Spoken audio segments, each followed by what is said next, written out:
The invasion miscalculation. General Ashen stood before the gleaming holographic display, his scaled fingers tracing the outline of Earth's continents. The soft blue glow illuminated his battle-scarred face as he addressed the assembled Honor Council.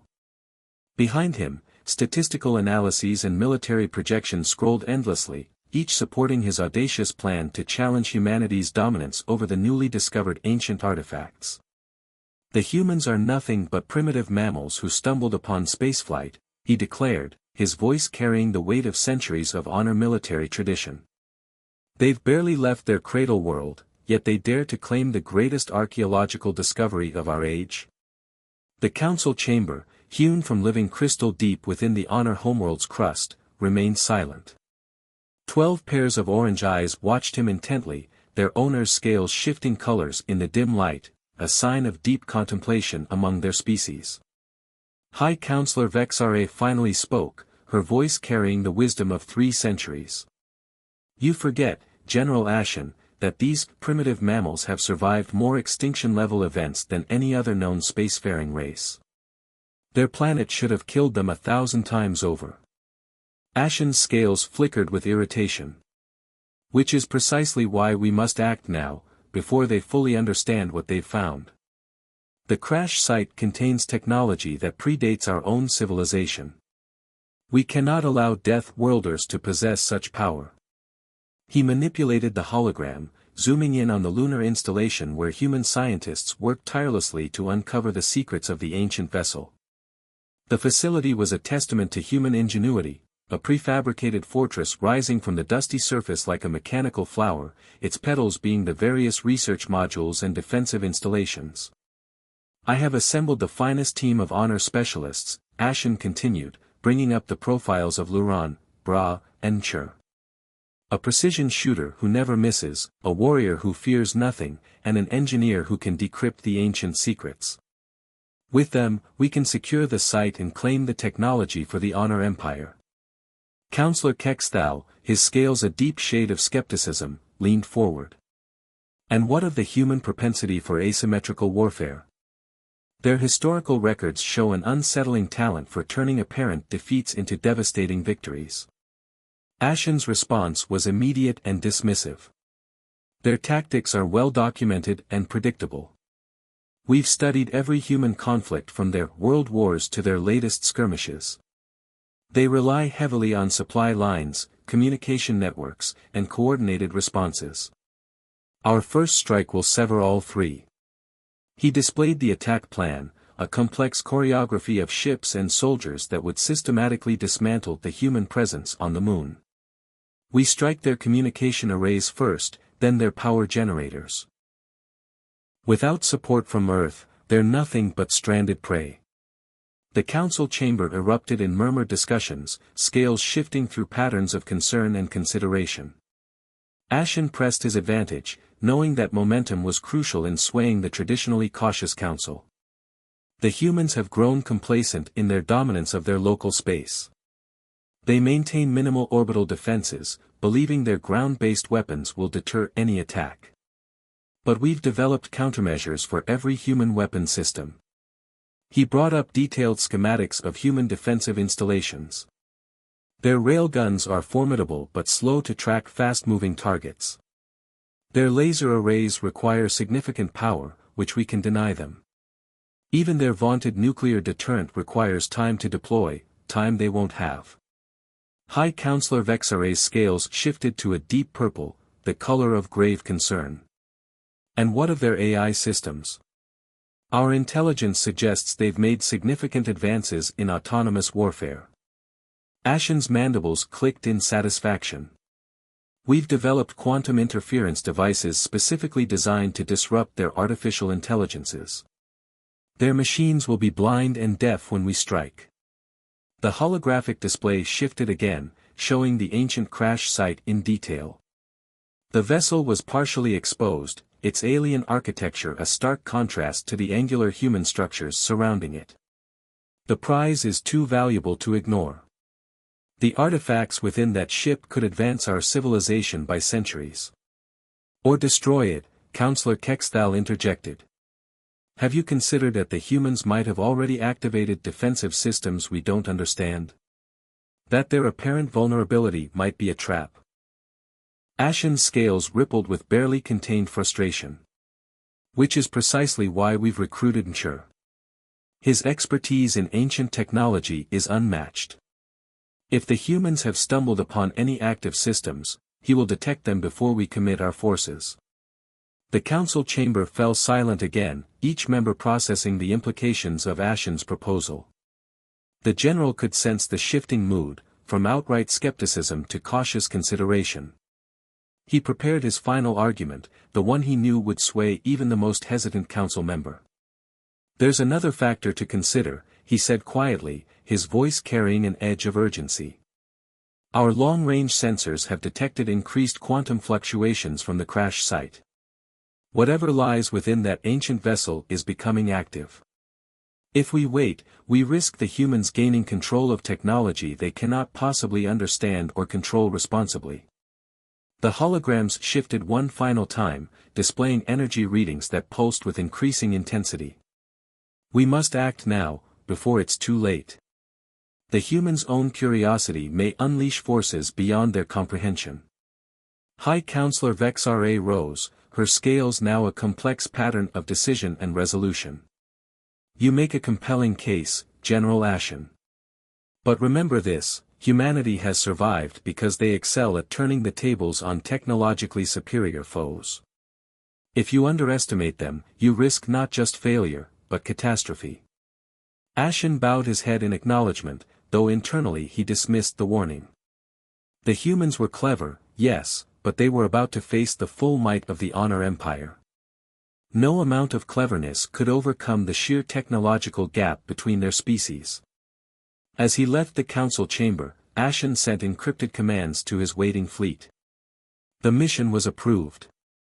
Soon, the humans would learn their place in the galactic hierarchy, and the Honor Empire would claim its rightful prize. But deep in the lunar installation, human scientists had already made breakthroughs that would shatter all of Ashen's carefully laid plans. They hadn't just discovered ancient technology, they had begun to understand it in ways that would reshape the very nature of warfare. The stage was set for a confrontation that would prove, once again, that humanity's greatest strength lay not in their weapons or technology, but in their uncanny ability to think their way out of impossible situations. The Honor Empire was about to learn why so many other species had failed in their attempts to subjugate Earth and its colonies. As Ashen's fleet moved into position, hidden human sensors already tracked their approach. In laboratories beneath the lunar surface, men and women worked tirelessly, preparing surprises that no alien strategist could have anticipated. The game was about to begin, but not all the players knew all the rules. The Honor Empire was about to learn a costly lesson about the danger of underestimating humanity's capacity for innovation and adaptation.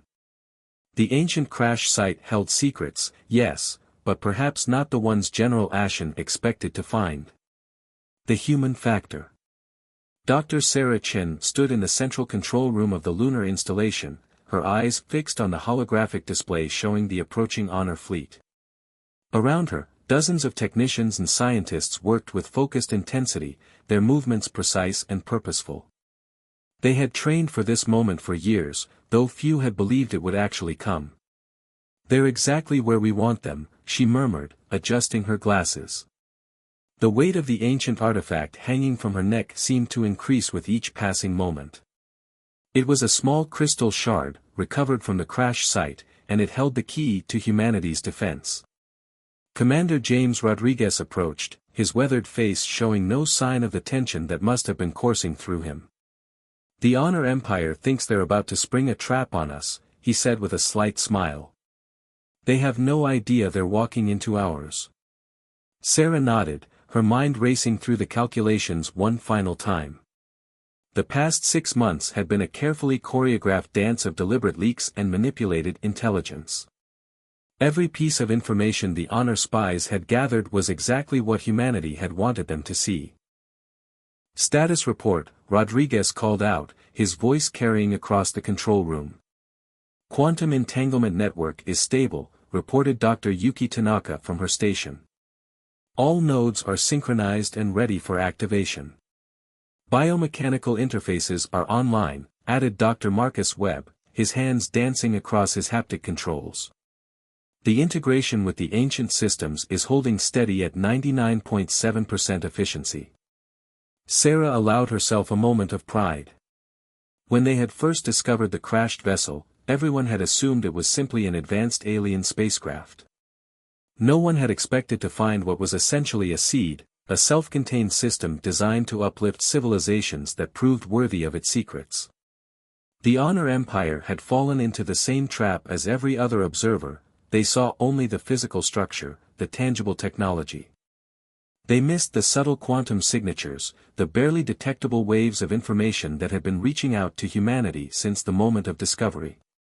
"They're launching their first wave of electronic warfare platforms," announced Lieutenant Emma Foster from the tactical station. "Right on schedule."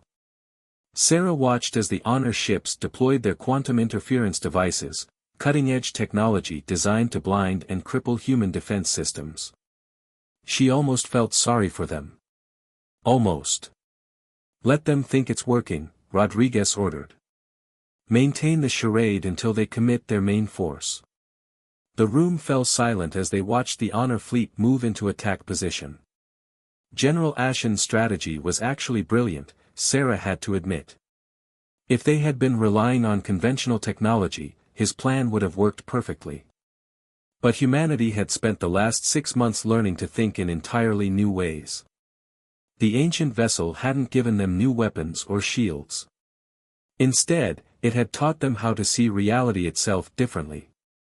The crystal shard around Sarah's neck wasn't a power source or a computer, it was a key that unlocked human potential in ways that defied conventional physics. "First wave of Honor dropships approaching," Foster reported. "They're targeting our communication arrays, just as predicted." Sarah nodded to Rodriguez. "Time to show them what they're really dealing with." The commander pressed his palm against a crystalline interface that looked nothing like traditional human technology. "All units, execute Protocol Prometheus." Across the lunar surface, carefully hidden quantum resonators activated. They didn't generate shields or fire weapons, instead, they began to alter the fundamental properties of spacetime in their immediate vicinity. The Honor Empire was about to discover that their understanding of reality was dangerously incomplete. The first sign that something was wrong came when the Honor dropships began to miss their targets. Not because of evasive action or defensive fire, but because the targets themselves seemed to be in slightly different places than their instruments indicated. "They're trying to compensate," Foster reported, a hint of satisfaction in her voice. "Their targeting systems are going crazy trying to make sense of the spatial distortions." Sarah watched as the Honor fleet's perfect formation began to break down. Their ships weren't just missing their targets, they were having trouble maintaining their positions relative to each other. In some cases, their own defensive systems were registering friendly vessels as potential threats due to the quantum uncertainty their resonators were introducing. "Second phase," Rodriguez commanded. "Activate the biomechanical interfaces." This was the true genius of the ancient vessel's gift. It hadn't given humanity better technology, it had shown them how to merge their consciousness with the quantum fabric of reality itself. Each operator in the control room was now connected to a vast network of entangled particles, able to influence probability and causality through thought alone. The Honor Empire had come expecting to face primitive weapons and predictable tactics. Instead, they were fighting an enemy that could literally alter the rules of engagement at will. "They're launching their main assault," Foster announced. "General Ashen is leading personally." Sarah touched the crystal shard at her neck, feeling the familiar resonance as her consciousness expanded into the quantum network. Around her, other operators did the same, their minds joining in a carefully choreographed dance of probability manipulation. The Honor Empire was about to learn that humanity's greatest weapon wasn't their technology or their resilience, it was their ability to adapt and evolve beyond the limitations of conventional warfare. As Ashen's forces descended toward the lunar surface, they had no way of knowing that they weren't just fighting humans anymore. They were fighting humans who had begun to transcend the very boundaries of what their species could be. The battle for the ancient crash site was about to become a lesson in the dangers of assuming that technological superiority guaranteed victory. The Honor Empire was about to discover why humanity had survived every extinction-level event their harsh world had thrown at them. They were about to learn that sometimes, the cleverer species isn't the one with the most advanced weapons, it's the one that learns to change the rules of the game itself. The lunar surface erupted in chaos as Honor forces made their initial landing. General Ashen watched from his command ship, his scales shifting with satisfaction as his carefully planned assault unfolded. Yet something felt wrong, a nagging sensation that grew stronger with each passing moment. "General," his tactical officer called out, "we're detecting unusual energy signatures from the human installation. They don't match any known weapon systems." Ashen dismissed the concern with a wave of his scaled hand. "Their primitive attempts at deception won't save them. Press the attack." But inside the human facility, Dr. Sarah Chen and her team were executing a strategy that would make conventional warfare obsolete. The quantum resonators weren't just distorting space, they were creating bubbles of altered probability, zones where the very laws of cause and effect became fluid. Initiating Protocol Lazarus, Sarah announced, her consciousness merged with the quantum network. Around her, other operators entered similar states of enhanced awareness, their minds linking through the crystalline interfaces. The first sign that something was catastrophically wrong came when Honor weapons began to malfunction in impossible ways. Laser beams curved in mid-flight, missing their targets by impossibly wide margins. Plasma bolts dissipated into harmless light shows. Some weapons simply refused to fire, their internal mechanisms suddenly existing in quantum states that prevented normal operation. Commander Rodriguez watched the tactical displays with grim satisfaction. They thought they were prepared for every conventional defense. They never considered that we might change the fundamental rules of combat itself. The Honor forces on the ground found themselves fighting an enemy that seemed to anticipate their every move, not through superior intelligence or technology, but because human operators were literally manipulating probability to ensure the most favorable outcomes for their side. Ashen's elite team was the first to encounter the full extent of humanity's new capabilities. Luron, the precision shooter, found his perfectly aimed shots missing targets that should have been impossible to avoid. Bra's brute force attacks were met with defensive maneuvers that seemed to defy physics itself. But it was Mchur, the Honor engineer, who first began to understand the true nature of what they were facing. His instruments weren't just reading unusual energy signatures, they were detecting alterations in the very fabric of spacetime. "General," Mchur's voice crackled over the comm, "we need to withdraw immediately. The humans aren't using the ancient technology, they've become part of it." Inside the control room, Sarah and her team continued to expand their influence over the battlefield. The quantum network allowed them to create zones of altered reality, areas where Honor technology simply couldn't function as intended. "They're trying to adapt," Lieutenant Foster reported, watching as the Honor forces attempted to modify their tactics. "But they're still thinking in conventional terms. They don't understand that we're not just fighting them, we're changing the nature of combat itself." The ancient vessel's gift hadn't been weapons or shields, it had been the knowledge of how to transcend the limitations of physical reality.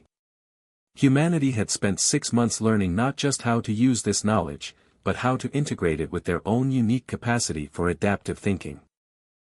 As the battle raged on, the Honor forces found themselves facing an enemy that seemed to break every rule of warfare they had ever known. Their superior technology became a liability as quantum fluctuations turned their own systems against them. Their carefully planned strategies fell apart as human operators manipulated probability to ensure the worst possible outcomes for the attackers.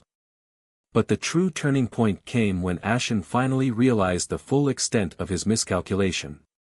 The ancient crash site hadn't been a repository of advanced technology, it had been a test. The vessel had been waiting for a species capable of understanding its true purpose, and humanity had passed that test in ways the Honor Empire couldn't comprehend. The turning point. As General Ashen watched his carefully orchestrated invasion crumble, Dr. Sarah Chen was initiating the next phase of humanity's defense. Deep within the lunar installation, she and her team were about to reveal that they had barely scratched the surface of their new capabilities. All quantum nodes are synchronized, Dr. Tanaka announced, her fingers dancing across the crystalline interface. Ready to implement Protocol Prometheus Phase 2. The air in the control room hummed with potential as dozens of human operators, their minds linked through the quantum network, prepared to escalate their response to the Honor invasion. The crystal shards they wore weren't just tools anymore, they had become extensions of human consciousness itself. "Show me the battlefield," Sarah commanded, and the holographic display expanded to show the chaos unfolding on the lunar surface. Honor forces were scattered, their formations broken by the impossible physics they were encountering. But Ashen was adapting, pulling his troops back into defensive positions, trying to regroup and reassess. "They're learning," Commander Rodriguez observed, his face illuminated by the shifting tactical displays. "Time to show them why that won't help." Sarah nodded, touching the crystal at her neck. "Initiate the quantum cascade." Across the lunar surface, reality began to shift in new and terrifying ways. The quantum resonators weren't just affecting probability anymore, they were creating overlapping fields of altered spacetime, zones where the very rules of cause and effect became fluid and malleable. For the Honor forces, it was like fighting in a nightmare. Their weapons would fire, but the shots would emerge from their barrels seconds before they pulled the triggers.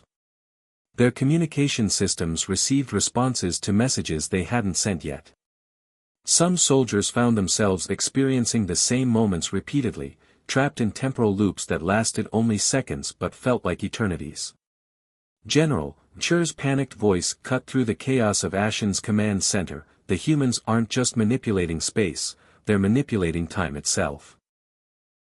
Ashen's scales shifted through patterns of disbelief and growing horror as he watched his elite forces fall into disarray. Luran, his master shooter, reported that his targets were appearing where they would be, not where they were. Bra's assault teams were fighting enemies that seemed to know their moves before they made them. But in the midst of this chaos, something unexpected happened. The ancient vessel, half buried in the lunar regolith, began to pulse with new energy. The quantum fluctuations from the crash site intensified, creating patterns that neither human nor Honor sensors could fully comprehend. "Something's happening," Sarah announced, her consciousness expanded through the quantum network. "The vessel, it's responding to our use of its technology." The holographic displays in the control room flickered and transformed, showing new layers of information that hadn't been visible before. The ancient crash site wasn't just a derelict ship or a technological archive, it was a seed of transformation, and humanity's use of its gifts had triggered the next stage of its purpose. "Multiple quantum signatures detected," Dr. Webb reported, his voice filled with wonder. "The vessel is generating its own reality distortion fields. It's joining our network." For a moment, both sides of the battle froze as new energies cascaded across the lunar surface. The ancient vessel was awakening, but not as a weapon or a tool of war. Instead, it was revealing itself as a gateway, a bridge to understanding the universe in ways that transcended the limitations of conventional physics and biology. Commander Rodriguez watched in amazement as new data streamed across their displays. This was never about giving us better weapons, he realized. The vessel was waiting for a species that could learn to think beyond the boundaries of traditional warfare. Sarah's mind, linked to the quantum network, began to perceive patterns within patterns. The Honor Empire's invasion hadn't just been repelled, it had become a catalyst for the next phase of human evolution. The ancient vessel wasn't just teaching humanity new ways to fight, it was showing them new ways to exist. But with this revelation came a new crisis. The quantum cascade was spreading beyond their control, creating ripples in spacetime that threatened both human and Honor forces alike. The very fabric of reality around the lunar base was becoming unstable as the ancient vessel's energies interacted with their quantum manipulation fields. "We need to contain this," Sarah declared, her voice carrying the weight of sudden understanding. If we don't get control of these cascading effects, we could tear apart the local spacetime continuum. As if in response to her words, the crystal shards worn by the human operators began to pulse with new energy. The quantum network that linked their minds expanded, offering access to deeper layers of understanding. The ancient vessel wasn't just giving them power, it was teaching them responsibility. General Ashen, watching from his command ship, finally understood the true magnitude of his error. The Honor Empire had come seeking weapons and power, but the humans had found something far more significant. They hadn't just learned to use the ancient technology, they had learned its purpose. All Honor forces, fall back, he commanded, his voice heavy with realization. We're not fighting a war anymore. We're witnessing something else entirely. But retreat wouldn't be simple. The quantum distortions were spreading, creating a maze of warped spacetime that trapped both armies in its web. The only way out would require something neither side had anticipated: cooperation. Sarah looked at Commander Rodriguez, both of them coming to the same conclusion. We have to help them, she said. Not just for their sake, but for ours. The vessel is showing us that survival depends on more than just military victory. As the lunar surface shimmered with quantum energies, both humans and Honor forces faced a choice that would reshape their understanding of warfare, technology, and their place in the universe. The battle for the crash site had become something far more profound, a test of their ability to transcend the very concept of conflict itself. The evolution.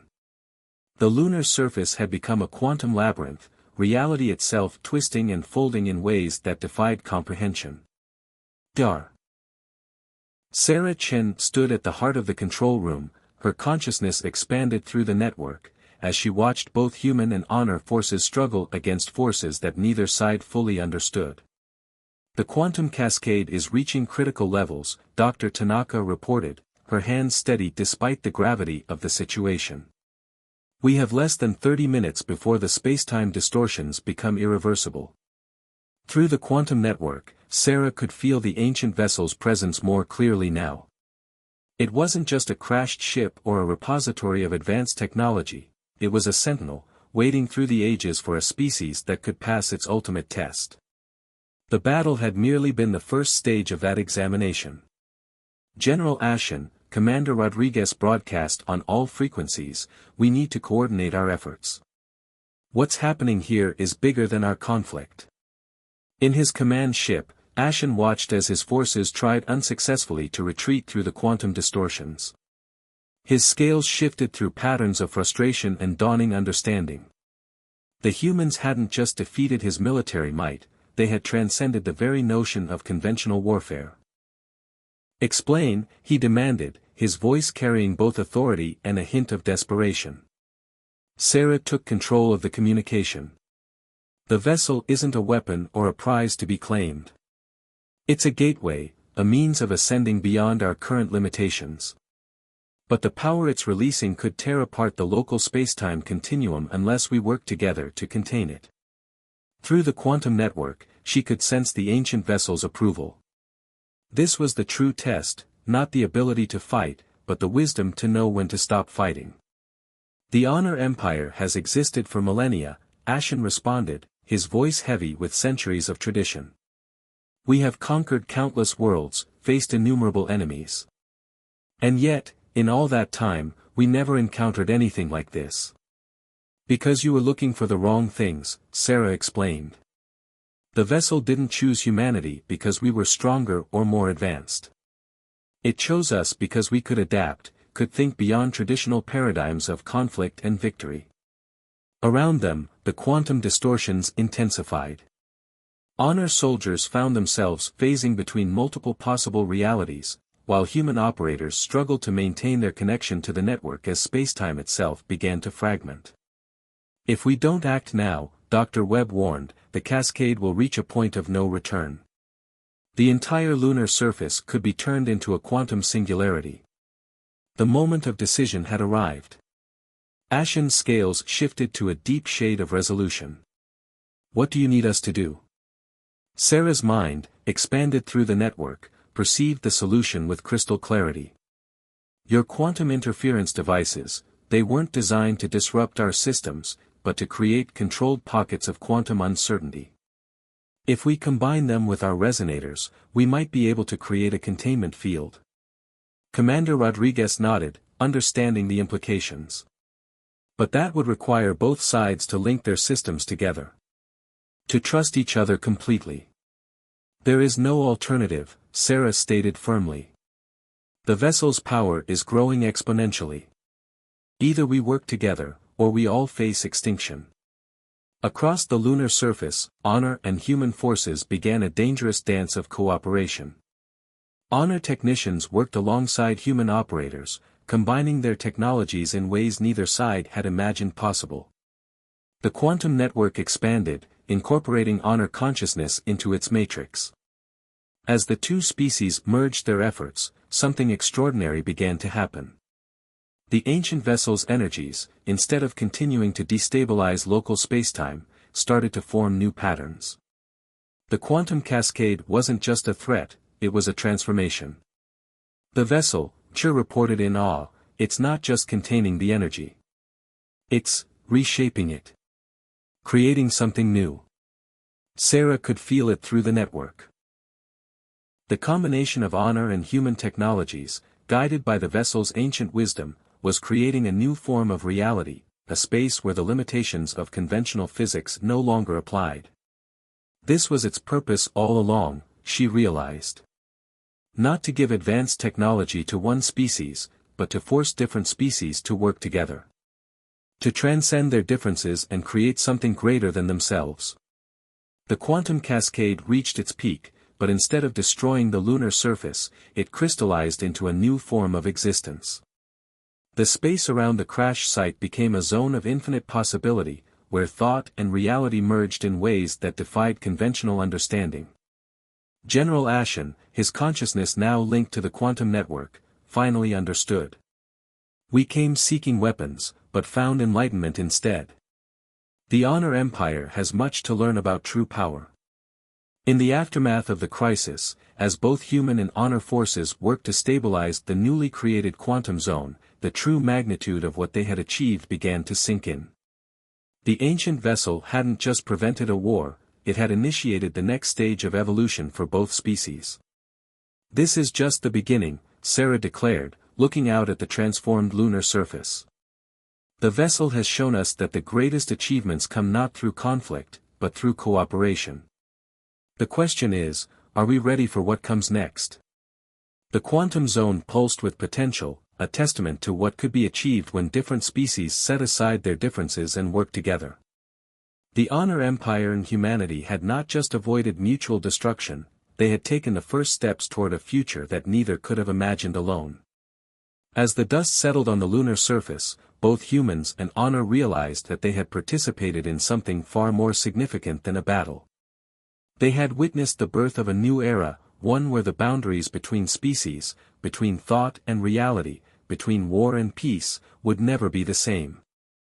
The ancient vessel had completed its mission. It had found not one species worthy of its gifts, but two species capable of transcending their limitations together. The real journey was just beginning.